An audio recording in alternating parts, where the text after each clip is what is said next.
జలుగుమిల్లి మండల కేంద్రంలోని స్థానిక గడ్డమరగ కాంప్లెక్స్ లో శనివారం జనసేన పార్టీ 13వ ఆవిర్భావ దినోత్సవ వేడుకలు ఘనంగా నిర్వహించారు.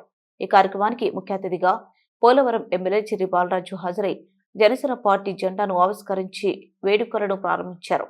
అనంతరం పార్టీ ఆవిర్భావ దినోత్సవాన్ని పురస్కరించుకొని కేక్ కట్ చేసి అక్కడికి హాజరైన జన సైనికులకు మరియు నాయకులకు పంచిపెట్టారు. ఈ సందర్భంగా కార్యకర్తలు పార్టీ నినాదాలతో ఉత్సాహంగా కార్యక్రమాన్ని జరుపుకున్నారు.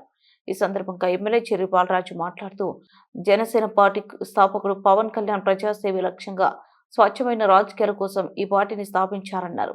సాధారణ ప్రజల సమస్యలను ప్రభుత్వ దృష్టికి తీసుకువెళ్లడం, యువతకు అవకాశాలు కల్పించడం, సామాజిక న్యాయం కోసం పోరాడటం జనసేన పార్టీ ప్రధాన లక్ష్యమని తెలిపారు. గత 13 సంవత్సరాలుగా ఎన్నో సవాలు కష్టాలను ఎదుర్కొంటూ కూడా జనసేన పార్టీ ప్రజల మద్దతుతో మరింత బలంగా ముందుకు సాగుతుందని పేర్కొన్నారు.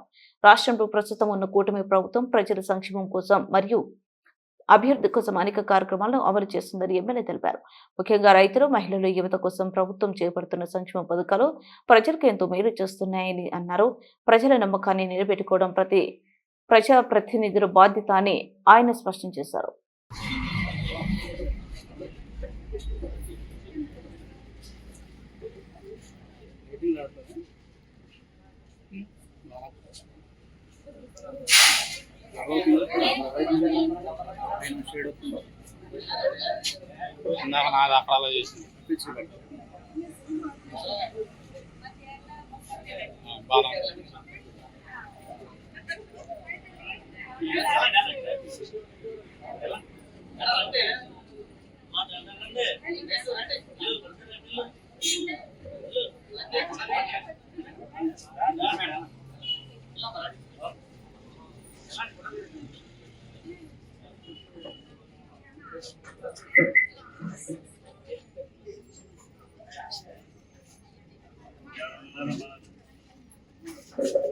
ఏంటి